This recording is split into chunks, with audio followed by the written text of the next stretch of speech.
அதாவது முந்தைய அரசு கஜானாவை தொடித்து விட்டு சென்று விட்டது. நான் இது சம்மந்தமா உங்களுக்கு வெள்ளை அறிக்கை ஒண்ணு வெளியிட போறேன். அதனால நாங்க தேர்தல் அறிக்கையில சொல்ல எல்லா திட்டங்களையும் நான் உடனே அமல்படுத்துவோம்னு நினைச்சிடாதீங்க அப்படின்னு ஒரு மறைமுகமா கொஞ்சம் எனக்கு டைம் கொடுங்க அப்படிங்கிற மாதிரி ஒரு வார்த்தை சொல்லியிருக்காரு. திமுக அரசின் போதே கிட்டத்தட்ட கடன் நிதி தாண்டி போயிட்டு இருக்கு. இந்த நிலையில வேற ஏகப்பட்ட திட்டங்களை வெளியிடுறாரு. இதெல்லாம் சாத்தியமா அப்படின்னு ஒரு தேர்தலுக்கு முன்னாடியே ஒரு சர்ச்சை வந்துட்டு இருந்தது. நம்ம தமிழ்நாடு கவர்மெண்ட் இருக்கிற அந்த நிலைமையை பத்தி நான் உங்ககிட்ட நான் சொல்லணும். கிட்டத்தட்ட 10 லட்சம் கோடிக்கு மேல கடன் வாங்கி வச்சுட்டு போயிருக்கிற இன்னைக்கு அந்த தமிழ்நாடு அரசு இருக்கிறப்போ, கஜானாவை சுத்தமா தொடச்சி வலிச்சு வச்சுட்டு போயிருக்கிறப்போ, தூக்க முடியாத சுமையை ஏத்தி வச்சுட்டு போயிருக்கிறப்போ, அப்படிப்பட்ட ஒரு நிலைமையில தான் இந்த பொறுப்பை நம்ம கையில் எடுத்திருக்கிறோம். உடனே நீங்க நினைக்கலாம், என்னடா இவர் ஏதோ பொறி வச்சு பேசுறாரா அப்படின்ட்டு. அப்படிலாம் எதுவுமே கிடையாது. உள்ள போய் பார்த்தா தான் தெரியும் எது எந்த நிலைமையில இருக்குன்னு, என்ன இருக்கு என்ன இல்லை, எது எந்த நிலைமையில இருக்கு எது எந்த நிலைமையில இல்லை. அதையெல்லாம் பார்த்துட்டு உங்களுக்கு ஒரு வெள்ளை அறிக்கையா அதை வெளியிடணும்னு நான் நினைக்கிறேன். நீங்க அறிவித்த திட்டங்களை செயல்படுத்துறதுக்கு மனசுதான் முதல் வேணும். அதனால அந்த திட்டங்களை இருக்கிற நிதிநிலையை வைத்து எப்படி சாத்தியமா செயல்படுத்த முடியும் அப்படிங்கிறத நீங்கள் பாருங்க அப்படின்னு முதல்வர் ஸ்டாலின் மறைமுகமாக ஒரு விஷயத்தை சொல்லி முடிச்சிருக்கிறார். 500 யூனிட் யூஸ் பண்ணவங்களுக்கு மட்டும்தான் 200 யூனிட் இலவசம். நீங்கள் 501 அப்படின்னு போட்டிங்கன்னா கூட உங்களுக்கு அந்த 200 யூனிட் மின்சாரத்துக்கான பலன் கிடைக்காது அப்படிங்கிற ஒரு விஷயம் சொல்லியிருக்கிறாங்க. இது இப்போது பெரிய ட்ரெண்ட் ஆகிட்டு இருக்கு. என்ன நீங்கள் அப்போ முதலெல்லாம் அப்படி சொல்லலையே, 200 யூனிட் மின்சாரம் அப்படின்னு எல்லாத்துக்கும் பொதுவாக சொன்னீங்க. இப்போ திடீர்னு 500ன்னு ஒரு சீலிங் வைக்கிறீங்க. ஏன் அப்படி பண்ணுறீங்க?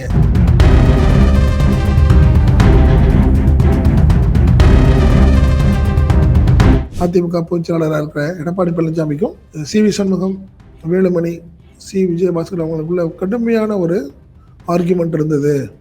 ஒரு கட்டத்தில் பொறுமை இழந்த சி.வி. சண்முகம் அடிக்க கூட பாய்ஞ்சிட்டாரு. எடப்பாடி பழனிசாமி அதிமுகவுடைய சட்டமன்ற குழு தலைவராக வேலுமணி தான் இருப்பார் அப்படிங்கிறது தான் உறுதியாயிருக்கு. எடப்பாடி பழனிசாமிக்கு ஆதரவு இல்லை. ஏன்னா ஒரு 10 எம்எல்ஏக்களை வச்சுட்டு ஒன்னால ஒன்றும் பண்ண முடியாது. பாஜக கூட்டணியில் இருக்கிற என்டிஏல இருக்கிற அதிமுக எம்எல்ஏ எப்படி போய் விஜய் போய் பார்த்தாரு அப்படின்னா, எப்படி பார்த்துட்டாரு அதெல்லாம் சொல்றது. பட் ஆதரவு கேட்டு போனாரா இல்ல வாழ்த்து சொல்ல போனாரான்னு கேட்டா,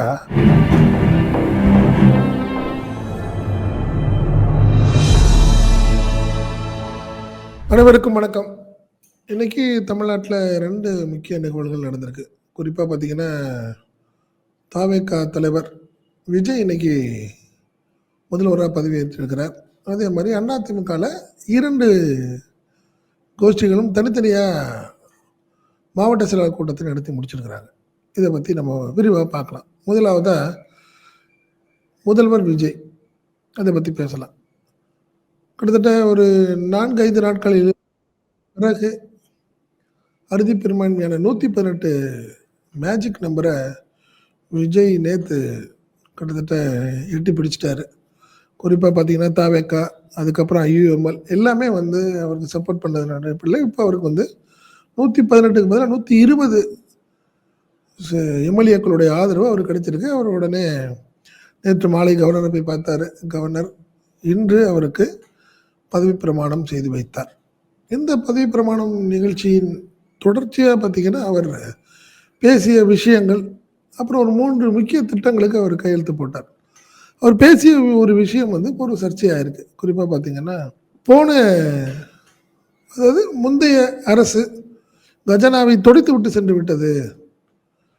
நான் இது சம்மந்தமாக உங்களுக்கு வெள்ளை அறிக்கை ஒன்று வெளியிட போகிறேன்.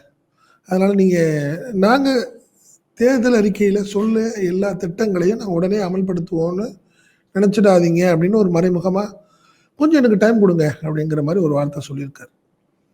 அது என்ன சொல்லிட்டாரு, கிட்டத்தட்ட ஏற்கனவே ஏகப்பட்ட கடனில் இருக்குது. இந்த நிலையில் நீங்கள் எல்லாம் பலரும் சொன்னாங்க. ஏற்கனவே திமுக அரசின் போதே கிட்டத்தட்ட கடன் நிதி தாண்டி போயிட்டுருக்கு. இந்த நிலையில் வேற ஏகப்பட்ட திட்டங்களை வெளியிடுறாரு. இதெல்லாம் சாத்தியமா அப்படின்னு ஒரு தேர்தலுக்கு முன்னாடியே ஒரு சர்ச்சை வந்துட்டு இருந்தது. இந்த நேரத்தில் தான் விஜய் கஜானாவையெல்லாம் காலி பண்ணிட்டு போயிட்டாங்க, தொடச்சிட்டு போயிட்டாங்க. அதாவது திமுகவை மறைமுகமாக சொல்கிறார்.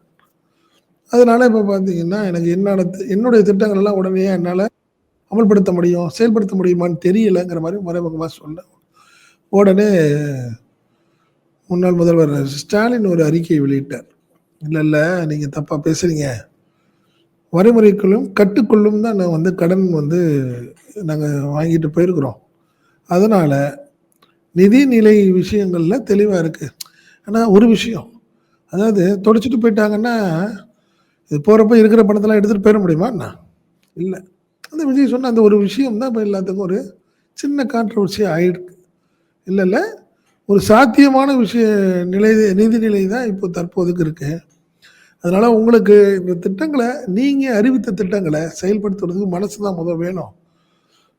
அதனால அந்த திட்டங்கள இருக்கிற நிதிநிலையை வைத்து எப்படி சாத்தியமா செயல்படுத்த முடியும் அப்படிங்கிறத நீங்க பாருங்க. அப்படின்னு முதல்வர் ஸ்டாலின் வந்து மறைமுகமா ஒரு விஷயத்தை சொல்லி முடித்திருக்கிறார். ஸோ தொடர்ச்சியா பார்த்தீங்கன்னா, ஒரு 3 திட்டங்களுக்கு அவர் வந்து விஜய் கையெழுத்து போட்டிருக்கார். முதலாவதா பார்த்தீங்கன்னா, 200 யூனிட் மின்சாரம் இலவசம். அது பெரிய சர்ச்சை ஆயிருக்கு. அதாவது இப்ப என்ன சொல்லிட்டாங்க கடைசியில, 500 யூனிட் யூஸ் பண்ணவங்களுக்கு மட்டும் தான் 200 யூனிட் இலவசம். நீங்க 501 அப்படின்னு போயிட்டீங்கன்னா கூட உங்களுக்கு அந்த 200 யூனிட் மின்சாரத்துக்கான பலன் கிடைக்காது அப்படிங்கிற ஒரு விஷயம் சொல்லியிருக்கிறாங்க. இது இப்போ பெரிய ட்ரெண்ட் ஆயிட்டு இருக்கு. என்ன நீங்க அப்போ முதலெல்லாம் அப்படி சொல்லலையே. 200 யூனிட் மின்சாரம் அப்படின்னு எல்லாத்துக்கும் பொதுவா சொன்னீங்க. இப்ப திடீர்னு 500ன்னு ஒரு சீலிங் வைக்கிறீங்க. ஏன் இப்படி பண்றீங்க? ஏற்கனவே திமுக அரசு 100 யூனிட் மின்சாரம் வந்து இலவசமா குடுத்துருக்கு. அப்ப 100 யூனிட் மின்சாரம்ங்கிறது விஷயத்த வந்து கேன்சல் ஆயிடுச்சா? அப்படின்னு ஒரு கேள்வியை கேட்டிருக்கிறாங்க. உடனே டப்புன்னு சுதாரிச்சுக்கிட்ட புதிய அரசு என்ன பண்ணிட்டாங்க, இல்ல, இல்ல திமுக செயல்படுத்திய அந்த திட்டங்கள் இந்த 100 யூனிட் அப்படியே இருக்கு. அது இல்லாம 200 அப்படின்னு ஒரு கணக்கு சொல்லியிருக்கிறாங்க. இருந்தாலும் அடுத்தடுத்த அறிவிப்புகள் வெளியிட்டு இருந்தாலும் பார்த்தீங்கன்னா, இந்த இலவச மின்சார விஷயத்துல ஒரு குழப்பம் தொடர்ந்துட்டு தான் இருக்கு. இன்னும் சில விளக்கங்களை புதிய அரசு வெளியிட்டால் தான் சரியா இருக்கும் அப்படிங்கிறது தான் ஒரு விஷயம். இதெல்லாம் அதே மாதிரி பார்த்தீங்கன்னா, இந்த பதவியேற்பு நிகழ்ச்சியெல்லாம் எப்படி இருந்தது? யார் யாரெல்லாம் வந்தாங்க அப்படின்னு பார்த்தீங்கன்னா, வழக்கம் போல திமுக, அதிமுக நிர்வாகிகள் யாரும் வரல. மற்றபடி பாஜக மாநில தலைவரும், முன்னாள் கவர்னர் தமிழிசை வந்தாங்க, நைனா நாகேந்திரன் வந்தாரு. மற்றபடி கூட்டணி கட்சிகள் எல்லாமே வந்திருந்தாங்க. அதில் ஒன்றும் மாற்றம் கிடையாது. பட் அதில் என்ன பெரிய வருத்தம் அப்படின்னா, விஜய் வந்து ஒரு பெரிய நடிகர். அதில் இருந்தால் அப்புறம் ஒரு கட்சி ஆரம்பித்து வந்திருக்கிறார். ஆனால் நடிகர் சங்கத்துக்கு கூட யாருக்குமே அழைப்பு இல்லை அப்படிங்கிற ஒரு வருத்தம் அவங்களுக்கு. இதெல்லாம் தாண்டி விடுங்க. அவருடைய மனைவி, மகள் யாருமே வரல. மனைவி ஏற்கனவே வந்து டைவர்ஸ் நோட்டீஸ் அனுப்பியிருக்காங்க. அவங்க வர்றதுக்கு வாய்ப்பு இல்லை. அப்பாவும் வந்தாங்க. ஆனால் பையனும் பொண்ணும் வந்திருந்தா இன்னும் கொஞ்சம் நல்லா இருந்திருக்கும். ஆனால் அந்த விஷயத்தில் விஜய் கொஞ்சம் பெருந்தன்மையாக இருந்தால் நல்லா இருக்குங்கிறது எல்லாத்துடைய ஒரு எதிர்பார்ப்பு. ரைட். இந்த விஷயங்கள் எல்லாம் கிட்டத்தட்ட இந்த புதிய அரசு பதவியேற்பு தொடர்ந்து நடந்த நிகழ்ச்சிகள் அதை பற்றி நம்ம பார்த்துறோம். அது ஒரு விஷயம். இப்போ அடுத்த கட்டத்தில் பார்த்தீங்கன்னா, அதிமுகக்குள்ள உள்ள குழப்பம் தொடர்ந்து போயிட்டே இருக்குது.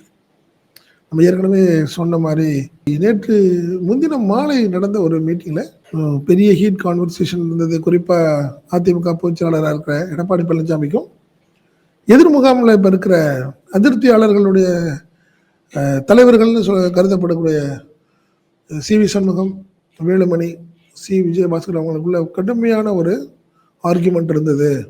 ஒரு கட்டத்தில் பொறுமை இழந்த சி.வி. சண்முகம் அடிக்க கூட பாஞ்சிட்டாரு எடப்பாடி பழனிசாமி. மற்றவங்கள தான் எல்லாம் சமாதானப்படுத்தி போயிட்டாங்க அப்படின்னு ஒரு விஷயம் சொன்னோம்ல. அது வந்து உண்மைதான். அது நடந்துருச்சு.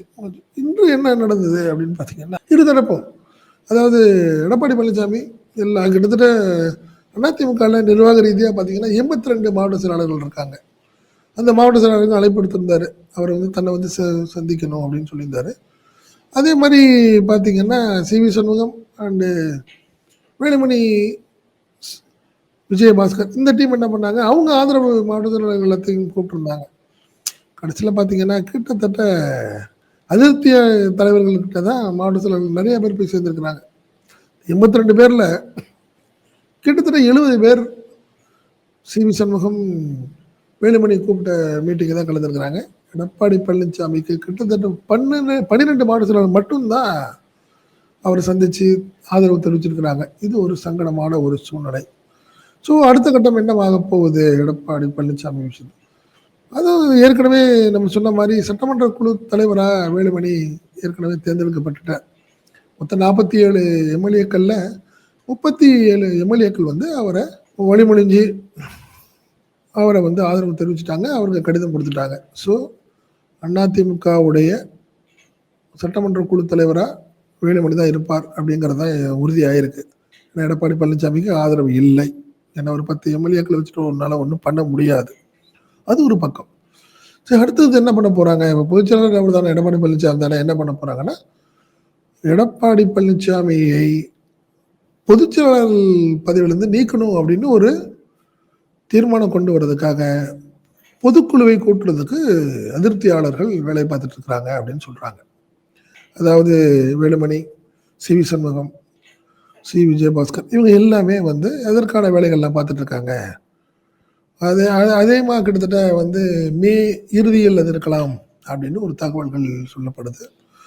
கிட்டத்தட்ட இப்போ சூழ்நிலை பார்க்கும்போது பார்த்தீங்கன்னா எடப்பாடி பழனிசாமியோட நிலைமை கொஞ்சம் பரிதாபமாக தான் இருக்குது. காரணம், அதிமுகவில் அவருக்கு ஒரு பெரிய ஆதரவு இல்லை. அதுதான் ஒரு சூழ்நிலை. இது ஒரு பக்கம் போயிட்டு இருக்கப்போ பார்த்தீங்கன்னா, நீங்கள் அதிருப்தியாளர்கள் தலைவர்களில் முக்கியமான ஆளான சி. விஜயபாஸ்கர், புதுக்கோட்டை விஜயபாஸ்கர் ரகசியமாக போய் விஜயை பார்த்து பேசினாரு அப்படின்னு ஒரு தகவல் வெளியாயிருக்கு. ஆமாம், எப்படி போய் அங்கே போய் எப்படி சேர முடியும்? ஏற்கனவே காங்கிரஸ் அங்கே இருக்குது, கம்யூனிஸ்ட் கட்சிகள் எல்லாமே அங்கே இருக்கும்போது பாஜக கூட்டணியில் இருக்கிற என்டிஏல இருக்கிற அதிமுக எம்எல்ஏ எப்படி போய் விஜய் போய் பார்த்தாரு அப்படின்னா, எப்படி பார்த்துட்டாரு, அதில் என்ன சொல்கிறது. பட் ஆதரவு கேட்டு போனாரா இல்லை வாழ்த்து சொல்ல போனாரான்னு கேட்டால் அதுதான் சஸ்பென்ஸ்ன்னு சொல்கிறாங்க. என்ன சொல்லியிருக்காங்க, நாங்கள் இப்போது எடப்பாடி பழனிசாமிலேருந்து வெளியே வந்துட்டோம், நாங்கள் ஒரு 37 எம்எல்ஏ இருக்கோம், உங்களுக்கு ஆதரவு கொடுக்கலாமா அப்படின்னு கேட்டப்போ விஜய் கொஞ்சம் சிரிச்சுக்கிட்டே இல்லை நான் சொல்கிறேனே அப்படிங்கிற மாதிரி சொல்லிட்டாரு அப்படிங்கிறாங்க. ஏற்கனவே அது ஒரு பிரச்சனை ஓடிக்கிட்டு இருக்கு. ஒரு ஊழல் சக்தின்னு அதிமுக ஏற்கனவே சொல்லிட்டார். புரியுதுங்களா? ஊழல் சக்தியில் உள்ள ஆட்களை ஏன் கூப்பிடணும் அப்படிங்கிற ஒரு கேள்விக்குறி இருக்குது. குறிப்பாக பார்த்தீங்கன்னா சி. விஜயபாஸ்கராக இருக்கட்டும், வேலுமணியாக இருக்கட்டும், கேபி அன்பழகனாக இருக்கட்டும், பலருக்கும் வந்து பல வழக்குகள் இருக்குது. அதிமுக எம்எல்ஏக்கள் அந்த 37 பேரில் கிட்டத்தட்ட 14 பேர் மேலே பல்வேறு வழக்குகள் இருக்குது. நத்தம் விஸ்வநாதன் எல்லாத்துக்குமே. ஸோ அவங்களெல்லாம் நம்ம கொண்டாந்து வச்சுட்டோம்னா ஊழல் சக்தி அப்படிங்கிற மாதிரி ஒரு சூழ்நிலை நம்மளுக்கும் ஒரு கெட்ட பேர் ஆயிரும். வேணாம். ஆனால் ஏற்கனவே பார்த்தீங்கன்னா விஜய்க்கு ஒரு வருத்தம் இருந்துகிட்டே இருக்கு. என்ன, திமுகவை கடுமையாக விமர்சனம் பண்ணிட்டாரு. ஆனால் அவர் என்னை காப்பாற்றி இருக்கிறது திமுக கூட்டணி கட்சிகளான கம்யூனிஸ்ட் கட்சிகள், விசிக இவங்க தான். காங்கிரஸ் பற்றி நம்ம சொல்ல முடியாது. ஏன்னா காங்கிரஸ் சொல்லாமலாம் போயிட்டாங்கிற ஒரு பெரிய வருத்தம் ஸ்டாலினுக்கு இருக்குது. புரியுதுங்களா? அதனால் நீங்கள் காங்கிரஸை வந்து கூட்டணி கட்சி எடுத்துடலாம். ஆனால் மற்றவங்களாம் இன்றைக்கும் கம்யூனிஸ்ட் 2 கட்சிகளும் சரி, விசிகாவும் சொல்லி என்ன சொல்லிட்டாங்க, இல்லை நாங்கள் எப்பயுமே திமுக கூட்டணியில் தான் இருக்கிறோன்னு அவங்க சொல்லிட்டாங்க. அப்படி இருக்கும் இதை வச்சு பார்க்கும்போது விஜயை காப்பாற்றியது திமுக அப்படின்னு மறைமுகமாக எல்லாம் விமர்சனம் பண்ண ஆரம்பிச்சிட்டாங்க நெட்டிசன்கள். இது ஒரு விஷயம். பட் இதனால் பெரிய அப்செட் யார், வேலுமணி, அதே மாதிரி சி.வி. சண்முகம், சி. விஜயபாஸ்கர்லாம் திடீர்னு விஜய் இப்படி கை வச்சுட்டாரு, ஒரு ஆதரவு தெரிவித்து டக்குன்னு உள்ளே போந்து நம்மளும் ஒரு 4 பேர் மந்திரி ஆயிடலாமேன்னு யோசனை பண்ணிட்டு இருந்த நிலையில் விஜய் திடீர்னு ஏன் இப்படி நம்மளை கழட்டி விட்டாருன்னு தெரியலையே அவங்க சொல்லிட்டு இருக்காங்க. ஆனால் வேலுமணி தெளிவாக சொல்லிட்டு இருக்காரான், அதெல்லாம் கிடையாது, அவர் வேணான்லாம் சொல்லலை, அதுக்கு ஒரு டைம் இருக்குது. காரணம் என்னென்னா, நம்மளுக்கு பெரிய என்னென்னா பிஜேபி முதல் பர்மிஷன் நம்ம வாங்கணும், பிஜேபி பர்மிஷன் வாங்கிக்கிட்டு விஜய்கிட்ட போனால் தான் சரியாக இருக்கும் அப்படிங்கிறது தான் வேலுமணியோடைய பார்வையாக இருக்குது. அவங்க என்ன சொல்லி பிஜேபிகிட்ட சொல்லி சமாதானம் பண்ணுவாங்க? இல்லை, திமுக கூட்டணி கட்சிகள்லாம் கொண்டு போய் விஜயை அப்படியே சுற்றி நிற்கிறாங்க, அவங்களெல்லாம் அப்படியே அனுப்பணும்னா, நம்ம அவர் விஜயை கையில் எடுக்கணும்னா நாங்கள் உள்ளே போனால் தான் சரியாக இருக்கும். ஸோ நாங்கள் 37 பேரும் விஜய்க்கு ஆதரவு தெரிவிக்கிற மாதிரி உள்ளே போயிட்டு உங்கள்கிட்ட கூட்டிகிட்டு வந்துடுறோம்னு சொல்லி ஒரு ஐடியா கொடுத்து பண்ண போகிறாரான்னு தெரியலை. ஆனாலும் ராகுல் காந்தி ஒரு ஸ்டேஜில் இன்னைக்கு இந்த உட்காந்துட்டார். இன்னைக்கு பதவியேற்பு விழாவில் ராகுல் காந்தியை விஜய் உட்கார வைத்ததை விஜய் இது பிஜேபி ரசிக்கலை, புரியுதுங்களா? ஸோ அவங்க உச்ச கோபத்தில் இருக்கிற நிலையில் வேலுமணி போய் நாங்கள் விஜய்க்கு போய் சப்போர்ட் பண்ணலாமான்னு சொன்னாங்கன்னா வேலுமணி மேலேயும் பிஜேபியோடைய கோபம் திரும்பும். ஏற்கனவே இடி அவங்க ஒவ்வொருத்தர் வீட்டு வாசல்லையும் நிற்கிற நிலையில் வேலுமணியும் விஜயபாஸ்கர் இந்த டீம் எல்லாம் அப்படி ஒரு ரிஸ்க் எடுப்பாங்களா அப்படின்னு கேள்விக்குறி. எனிவே பொதுக்குழு நடக்க போகுது, அதிமுக பொதுக்குழு எடப்பாடியை தூக்க போகிறதுன்னு முடிவு ஆயிடுச்சு. அடுத்தது இந்த மாதம் லாஸ்ட்டில் இன்னும் பரபரப்புகள் இருக்கும் அப்படிங்கிறது தான் எல்லாத்தோட எதிர்பார்ப்பும். நன்றி, வணக்கம்.